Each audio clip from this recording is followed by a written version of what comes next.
Sir, आज जो अमित शाह जी आए थे तो उनके भाषण के दौरान आपको क्या क्या उपलब्धियां बताई उन्होंने, परबसर क्षेत्र के लिए उन्होंने क्या कहा? उन्होंने राजस्थान सरकार की नाकामियां और भारत सरकार की उपलब्धियां बताई।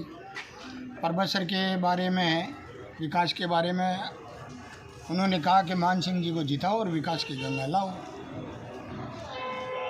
और क्या कहना चाहेंगे आप? मुद्दा ये था कि हमारा ये कहना था कि मेन जो मुद्दा था, हमने जो 30 साल तक संघर्ष किया मकराना से परबसर रेल लाइन का, वो सपना साकार हुआ जिसमें माननीय नरेंद्र जी मोदी की अहम भूमिका थी और मनोज जी सिन्हा रेल मंत्री जी की अहम भूमिका थी।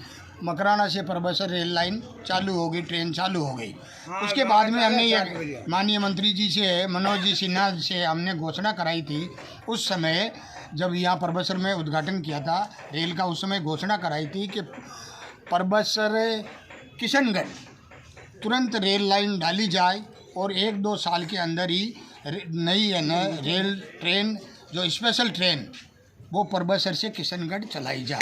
उसके 900 करोड़ रुपया उसी समय माननीय रेल मंत्री मनोज जी सिन्हा ने तुरंत 900 करोड़ रुपया भारत सरकार से, रेल मंत्रालय से स्वीकृत कर दिया। चूँकि वो काम जमीन अधिग्रहण करनी थी रेल के लिए, पटरियों के लिए, रेल लाइन के लिए। वो ज़मीन अधिग्रहण में क्या कमी रही, क्यों नहीं हुई, रेल का वो बजट 900 करोड़ रुपया कहाँ गया, क्या हुआ, उसकी जांच अब मान सिंह जी के जीतने के बाद में हम दोनों जाएंगे, माननीय रेल मंत्री जी से मिलेंगे, माननीय प्रधानमंत्री जी की सेवा में ज्ञापन पेश करेंगे और पूरा प्रयास करेंगे कि परबसर का सबसे बड़ा विकास मकराना परबसर से किशनगढ़ रेल लाइन बने, रेल लाइन चालू और स्पेशल रेल बस चले। जैसे वो चलती है ना आजकल मेट्रो वैसी ट्रेन चले, जिससे मकराना से किशनगढ़, परबसर से किशनगढ़ जाने वाले उद्योगपति, मार्बल व्यवसायी, मजदूर, गरीब को गणेश मानकर हम जिसकी सेवा करते हैं, वो कमाने खाने किशनगढ़ जाते हैं, मजदूरी करने में जाते हैं, अप डाउन कर ले ट्रेन से। बसों में समय ज़्यादा लगता है और आजकल वंदे भारत पूरे देश में चल रही है। तो हम प्रयास करेंगे कि मकराना, परबसर और किशनगढ़ तक ये रेल लाइन लगा के फिर वंदे भारत ही चलाएंगे अगले समय 2024। जिंदाबाद। तो सर, आपको पूरा विश्वास है कि राजस्थान में राजस्थान में बीजेपी सरकार आती है तो परबसर से किशनगढ़ रेल सेवा चालू हो जाएगी? राजस्थान में नागौर जिले में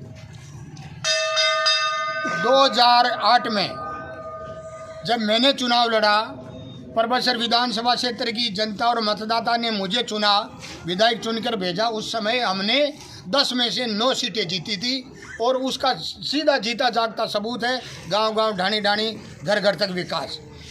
राजस्थान की यशस्वी माननीय मुख्यमंत्री वसुंधरा राजे ने विकास में कोई कमी नहीं छोड़ी और देश में, पूरे भारत में राकेश मेघवाल विधायक परबसर का सर्वे हुआ विकास का, उसमें भारत में प्रथम स्थान पर परबसर विधानसभा क्षेत्र आई, जिसका जीता जागता सबूत है कि राकेश मेघवाल विधायक परबसर को बेस्ट सिटीजन ऑफ इंडिया का अवार्ड मिला। वो परबसर की जनता को अवार्ड मिला है। और रहा सवाल विकास की, जो 5 साल में विकास की गति रुकी है, उस गति को अभी अगर राजस्थान में भारतीय जनता पार्टी, बीजेपी का राज होता तो कड़ी से कड़ी जुड़ जाती और कड़ी से कड़ी जुड़ के डबल इंजन की सरकार, विकास 1000 गुना ज़्यादा होता। और अब वापस राजस्थान में भारतीय जनता पार्टी की कमल के फूल की सरकार बनेगी। मान सिंह जी जीतेंगे, विजय सिंह जी जीतेंगे, श्री राम जी भीचर की पुत्र वधू सुमिता जी जीतेगी भीचर, और ज्योति मिर्धा जी भी जीतेगी। नागौर जिले में 10 में से 9 सीटें भारतीय जनता पार्टी की जीतेगी और चौमुखी विकास होगा। और परबसर ऐसा विकास होगा जो आज तक नहीं हुआ, उससे डबल विकास होगा, क्योंकि मान सिंह जी और राकेश दोनों एक हो गए, तो इसलिए 1 और 1 11 हो गए, तो 11 गुना विकास ज़्यादा होगा। विकास में कोई कमी नहीं। राकेश मेघवाल जिंदाबाद। और आज में गणेश जी के मंदिर में, गणेश जी के आशीर्वाद से ये आपको निवेदन करना चाहता हूँ कि जिस दिन जीतेंगे उस दिन ये गणेश जी के मंदिर का परिसर का विकास शुरू हो जाएगा और यहाँ भी नहीं ये जंगल अंग्रेजी बबूले ने जंगल में चले जाएंगे और यहाँ भी शानदार द्वार और गेट होगा। इसी तरह की कोई कमी नहीं।